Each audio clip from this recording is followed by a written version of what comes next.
Біздің подкастқа қош келдіңіздер, құрметті достар, құрметті тыңдарман. Біз сіздермен бірге өткен басылымдарда адамгершіліктің, сезімталдықтың, адалдықтың, кешірім мен кішіпейілділіктің мәні туралы айтқан болатынбыз.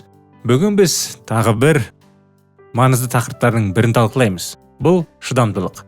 Неліктен енді тағы бір мағынасы ол төзімділік соншалықты маңызды, және ол бізге бейбіт қоғам құруға қалай көмектеседі? Мұны сізбен бірге анықтап көрейік. Шыдамдылық бұл пікірлер, нанымдар, мәдениет немесе өмір салтындағы айырмашылықтар болсын. Адамдар арасындағы айырмашылықтарды құрметтеу және қабылдау қабілеті. Шыдамдылық бізге үйлесімді қарым-қатынас орнатуға және әртүрлі әлемде бейбіт қатар өмір сүруге көмектеседі. Біз сіздермен бірге әдетте мысалдар келтіреміз, сол емес пе? Жұмыс жайында мысалдар, жұмыста қалай кездеседі бұл тақырып, болмаса қарым-қатынаста, сонымен жеке қарым-қатынастарда мысал. Жеке қарым-қатынаста шыдамдылық маңызды рөл атқарады. Неге? Мысалы, енді отбасыда бала тәрбиесінен бастап демалысты таңдауға дейінгі көптеген нәрселер туралы әртүрлі көзқарастар болуы мүмкін. Солай ғой. Осы айырмашылықтарды құрметтеу және қабылдау қабілеті үйлесімділік пен сүйіспеншілікті сақтауға көмектеседі.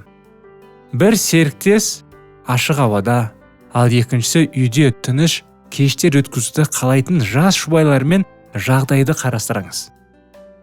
Өз бетінше талап етудің орнына олар ымыраға келіп, өз қалауларын ауыстырады.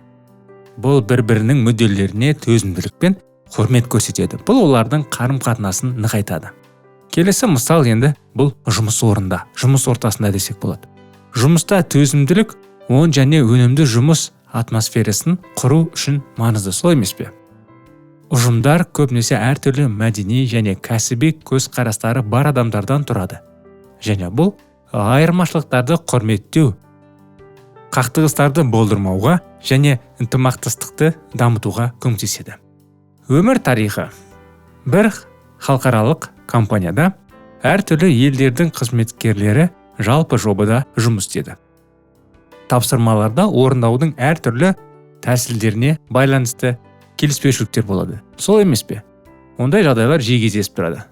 Қақтығыстың орнына олар мәдени алмасулар ұйымдастырады, әртүрлі мен көзқарастармен бөлісті.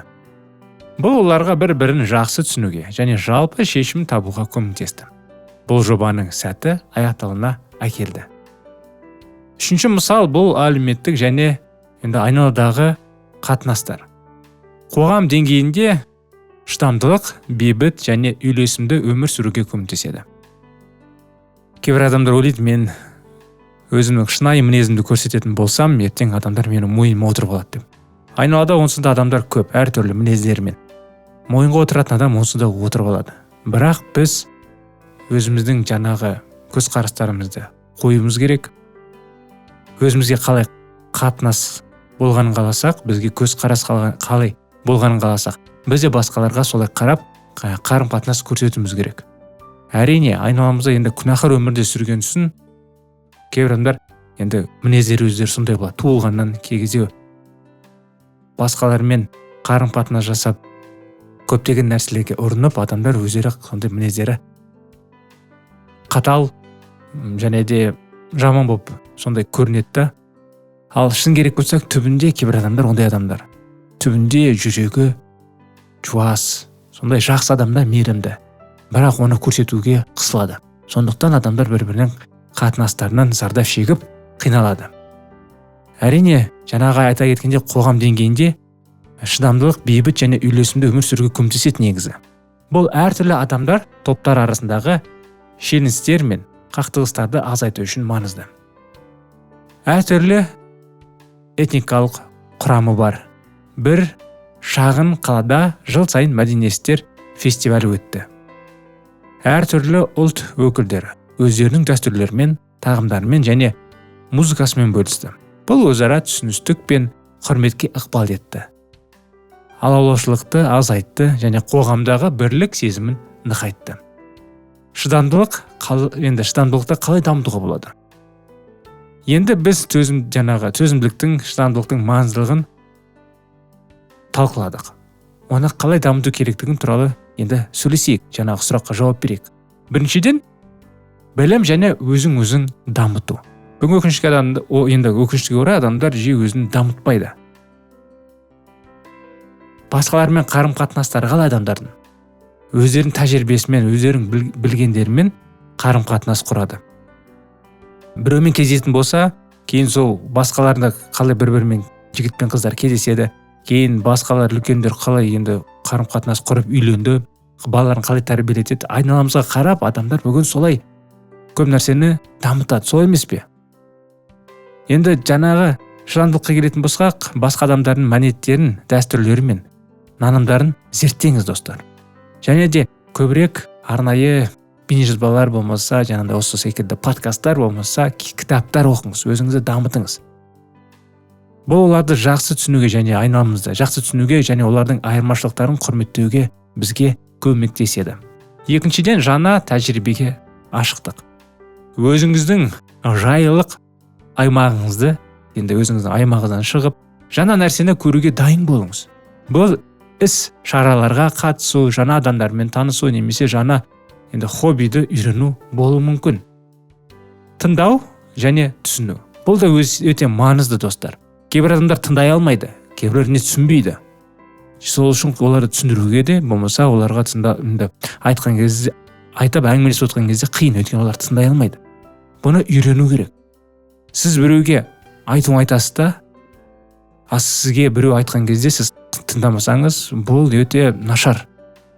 Бар кейбір адамдар өздерінің айтқандарын айтып алады да, басқалар біреулер айтып отқан кезде іштері пісіп, оларды қызықтырмай, кезде білдіреді арнайы сонда қарым-қатынастарын. Ол дұрыс емес. Сол үшін бір-біріңізді түсінуіңіз керек, тыңдауыңыз керек. Басқа адамдарды белсенді тыңдаңыз және олардың көзқарасын түсінуге тырысыңыз. Айыптау мен стереотиптерден аулақ болыңыз. Өзі көрсету. Өз көзқарастарыңызды талдаңыз және оларды жеңуге тырысыңыз. Бұл ашық және шыдамдылықты адамға айналуға көмектеседі. Шыдамдылық біздің алуан түрлі әлемде бейбіт қатар өмір сүрудің негізі. Бұл бізге үйлесімді қарым-қатынас орнатуға, қақтығыстардан аулақ болуға және әркім өзін құрметтейтін және қабылдай алатын қоғам құруға көмектеседі. Достар, бүгін бізбен бірге болғандарыңызға рахмет. Бағалы өздеріңіздің уақыттарыңызды бөлгендеріңізге рахмет. Біздің арнада тағы қосымша ақпараттар бар. Денсаулыққа да арналған, қарым-қатынасқа да, рухани тақырыптарға да арналған, достар. Сондықтан бейнежазбаның бетіндегі біздің WhatsApp нөмірімізге жазыңыздар. Және де бейнежазбаның астында alkitab.media деген сайтқа сілтемеміз бар. Солардан өтіп, қосымша ақпарат алып, оларды тыңдап көрсеңіздер, өкінбейсіздер. Келесі бөлімде біз тағы бір маңызды адамгершілік тақырыпты талқылаймыз. Оларды да жіберіп алмаңыз. Достар, өйткені біздің осы уақыттан бері өтіп жүрген тақырыптарымыз бұл енді адамгершілік тақырыптарына байланысты. Бүгін біздің мінезімізге байланысты. Біздің түсінімізге, басқалармен қарым-қатынасымызға, жаңа айтатын мысалдардың арасындағы жұмыс орын қарым-қатынас жөнінде біздің әлеуметтік орта. Сол үшін келесі тақырыптарды жіберіп алмаңыздар. Келесі кездескенше сау, сәлеметті болыңыздар.